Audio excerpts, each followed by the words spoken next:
Wednesday to everybody.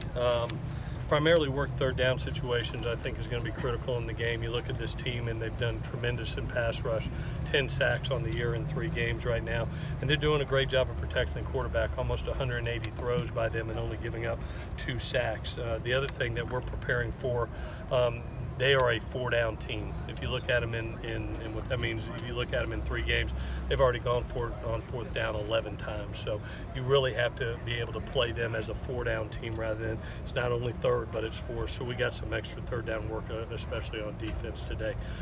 Injury-wise, we held out Austin Jackson just due to sickness. He should be back tomorrow. With that, I'll take any questions that you have. On the 3rd downs, was there one thing that you saw that was consistent in some of those breakdowns on 3rd and long, especially? In doing the breakdowns on them, it's really for them defensively. They do a variety of pressures, both 3-4 packages, 4-down packages, jam packages, which force you into man protection. They do a good job of mixing it up, and then they'll drop 8 and they'll drop 9. So, really nice job by them of mixing things up each and every game. Offensively, they run what they run, and they run it really well. You know the passing concepts that are coming into the game. It's just being able to cover them, being able to be in the right place. Coach Leach does a tremendous job on that little sheet of paper of having about 25, 30 plays and having his kids run them over and over and over again. And they're really good at the passing game, and the quarterback does a tremendous job of checking the ball down. You look at their 2nd leading receiver right now, and it's the running back. So they're very effective at staying on the field and then getting people off. A game like Saturday, do you think maybe sometime you might be a 4-down team? Well, I think that we've gone for it twice on 4th down and been unsuccessful, but we'll continue. I'm thinking about the punting aspect of it. I hope that improves, Dan. I'll be honest with you. I believe it will this week. Is it a confidence issue with those guys, or? I've seen them punt very well. I saw Reed have a good season last year, and right now I think that they had an off night, really did, and it's one of those things where kind of like golf, that swing gets bad and it's hard to fix. And they've done a nice job in the practices we've been out here the last 2 days. How do you guys manage without having Porter the first half?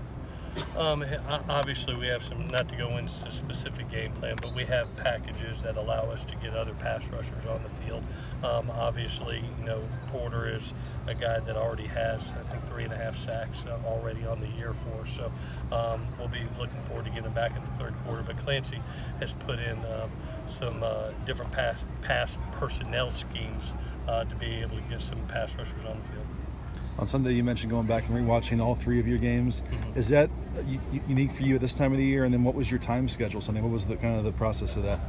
It was just let the plane land, go take a shower, and then get into the office and start watching tape, and really diagnose, one, the quarterback, what he's comfortable with, what we've done well in the run game on, defensively, being able to, I basically was looking at our pass rush lanes because I thought we gave great pressure, got the quarterback off his spot, but kind of lost our pass rush lane, especially out on the edge to the quarterback's right side. So something that we got to fix with a right-handed quarterback coming up today. And then went through the special teams and made sure that it wasn't scheme or fundamentals and technique and coverage. It's just poor kicks, and I just wanted to make sure of that, and it turned out that way. Was it out of the ordinary though for you to do that, to go back through? No, usually I like to self-scout. I'm a film junkie. I love being a student of the game. That's why I spend the night up here. That light will be on till midnight again tonight, and you do all your head coaching responsibilities, and you finally get freed up after this practice, and I try to watch as much tape as I can from 7 to midnight, and I watch it until the film's watching me, and then fall asleep on the couch. Was there a reason Brandon Peely didn't play defensively in the first half? Yeah, he was late for a meeting. So we started the other kid. Coach, what differences have you seen between last year's Washington State team and this year's team? This year, like I said, I think it's I think the play of the quarterback really stands out to me. You know, I was such a huge fan of Luke last year. I thought he did such great things. I mean, obviously the all-time passer in our conference. And you thought there might be a drop-off, and there has been none. You know, the one thing I think Coach Leach has always done a good job of is finding a quarterback that fits his system, and he's found one. You know, he's found a kid that's dealing over 400 yards of passing a game, that is 70% efficient in completion ratio, and is making great decisions and getting the ball out on time. I mean, it's staggering. I mean, to have 180 passes and only 2 sacks, that means your quarterback is getting it out. And so that's the biggest thing that stands out to me, is how there has been no drop-off in that quarterback play. Coach, with situational football, such as change of possession, with so many young players kind of infused with experienced players, is there a balance between trusting them on the field and then emphasizing certain things that you're trying to avoid or you're looking for to get accomplished? I've always felt, and I've told our guys, you know, the only way our kids get better is them get experience in games, and you're always scared to put the young kid out as a coach. I remember being an assistant coach, remember being a coordinator, and going, just telling myself, hey, force yourself to put them out there, because the best learning is experience in live games.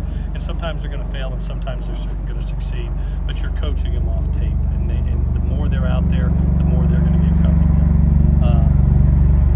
Pretty cool. First up.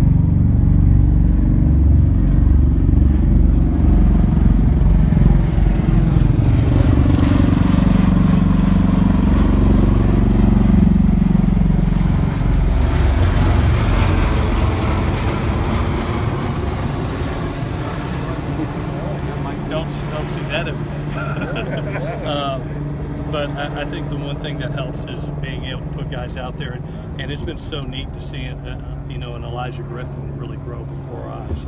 It's been really neat to see an Amon-Ra St. Brown grow. Even the kids that we redshirted last year, Hunter Echols getting out there doing some things, Levi Jones getting out there doing some things. You know, the only way that those kids can grow is by getting them out there and giving them game experience. Plus, it helps your older kids stay healthy. That was a conference game, but with the sack on Ellinger kind of in their end zone, was that a play you guys were able to submit or get any clarification on? You know, once they put it up to the booth, it is what it is. I mean, they checked it. It's what they believed, and they made a call. And sometimes it's going to go your way, sometimes it's not. You know, we're on the road in a different conference, and that happens sometimes. You got to make the best of a bad situation. With the momentum in the games, it seems the last 2 games, when things started building up and started to snowball on you, why have you guys not been able to kind of flip it? I think one of the things that hopefully will happen to this team, and I know it will, is just confidence. You know, especially with younger players. You know, all of a sudden you gain some confidence, and then that's when you turn things around. I loved how and they were close. They were really close as far as I loved how they started the game. Then they came back and scored, and then right back we came back and scored again. Then they scored. Then we drove it all the way down to the 1. And you know, those are the things that you hope you see. That all of a sudden, you know, we lean on each other as a team. If one side gives up a touchdown, the other one is ready for us to go out there and play. I think that confidence is what swings momentum, just to be honest with you. Go one more. Seemed like Stephen Carr got more carries earlier in the game against Texas. Is that, has your rotation changed at all, or is it? No, you know, one of the things that I think Steven is really getting healthy. He's looking good in practice right now.